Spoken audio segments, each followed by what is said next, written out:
కుక్షి అని కర్ణాటక క్షేత్రంలో ఒక అద్భుతమైనటువంటి సుబ్రహ్మణ్య క్షేత్రం ఉంది. అది పరమశివానుగ్రహంగా వచ్చింది ఆ క్షేత్రం. గరుత్మంతుడు ఒక రోజు మంచి ఆకలి మీద ఉన్నాడు. వాసుకి వెళ్ళిపోతున్నప్పుడు ఈ వాసుకుని చంపుదామని గరుత్మంతుడు వచ్చి తన రెక్కలతో కొట్టి వాడి ముక్కుతో గాడ వేశాడు. వేస్తే తన పడగలెత్తి ఆ పడగల మీద ఉన్నటువంటి మణుల యొక్క కాంతుల చేత కళ్ళు బైర్లు కమ్మేటట్టుగా గరుత్మంతుడి మీద కాంతి ప్రసరింపజేసి తన యొక్క పడగలతోటి కాట్లు వేశాడు వాసుకి. కానీ సహజ బలవంతుడైనటువంటి గరుత్మంతుడు ఆక్రమించబోయాడు. ఆర్తనాదం చేశాడు, శివా శివా శివా అని. వెంటనే కశ్యప ప్రజాపతి వచ్చాడు. వచ్చి గరుత్మంతుని యొక్క తండ్రి వచ్చి కశ్యప ప్రజాపతి మహాశివ భక్తుడు వాసుకి. అటువంటి వాసుకిని చెనకుతున్నావు శివా అని పిలుస్తున్నాడు. ప్రమాదం సంభవిస్తుంది. వెంటనే విడిచిపెట్టేసి వేరొక ప్రాంతాన్ని చెప్పాడు. ఆ ప్రాంతానికి వెళ్ళిపో, అక్కడ నీకు ఆహారం లభిస్తుంది, అక్కడికి వెళ్ళి తినమన్నాడు. ఆయన వెళ్ళిపోయాడు.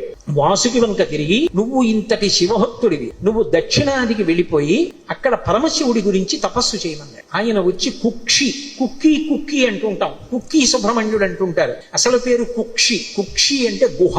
ఒక గుహలో కూర్చుని తపస్సు చేశాడు. తపస్సు చేస్తే పరమశివుడు ప్రత్యక్షమయ్యాడు. కలియుగంలో నా కుమారుడు సుబ్రహ్మణ్యుడు అవతారం చేసి ఇక్కడికి వస్తాడు, దర్పణ తీర్థంలో స్నానానికి వస్తాడు, అప్పుడు నిన్ను అనుగ్రహిస్తాడు, నువ్వు ఇక్కడే ఉండమని లింగ రూపంలో పిలిచాడు. వాసుకి అక్కడే చుట్టలు చుట్టుకుని ఉంటారు. అక్కడికి తర్వాతి కాలంలో సుబ్రహ్మణ్యుడు వచ్చి సుబ్రహ్మణ్య కళ్యాణం కూడా అక్కడ జరిగింది అని చెప్తారు. చర్మరోగాలు ఉన్న వాళ్ళందరూ ఆ క్షేత్రానికి వెళ్లి దర్శనం చేసుకుని దర్పణ తీర్థంలో స్నానం చేసి కొన్ని ప్రత్యేకమైన కార్యక్రమాలు అక్కడ చేస్తూ ఉంటారు. ఇప్పటికీ ఆ కుక్షి క్షేత్రం అంతరాలయంలోకి వెళ్ళడానికి కుదరదు. గరుడ స్తంభం ఉంటుంది, ఆ గరుడ స్తంభం వరకే వెళ్ళాలి. గరుడ స్తంభం దాటి వెళ్ళకూడదు. ఎందుకంటే లోపల వాసుకి ఉంటారు. ఆ వాసుకి యొక్క పడగలలోంచి విషపు గాలులు వస్తాయి. ఆ విషపు గాలి తగిలితే తేజోక్షయం అయిపోతుంది, ప్రాణములు కడంటిపోతాయి. అందుకని ఎవరిని అంతరాలయంలోకి వెళ్ళనివ్వరు. ఆ గరుడ స్తంభం వరకు నిలబడితే ఆ గరుడ స్తంభం ఈ విషపు గాలిని విరిచేస్తుంది. దాని వెనక నుంచి దర్శనం చెయ్యాలి. అంత గొప్పగా ఉన్నటువంటి కుక్షి తీర్థంలో శంకరుడి అనుగ్రహం మేరకే వాసుకి ఉన్నాడు.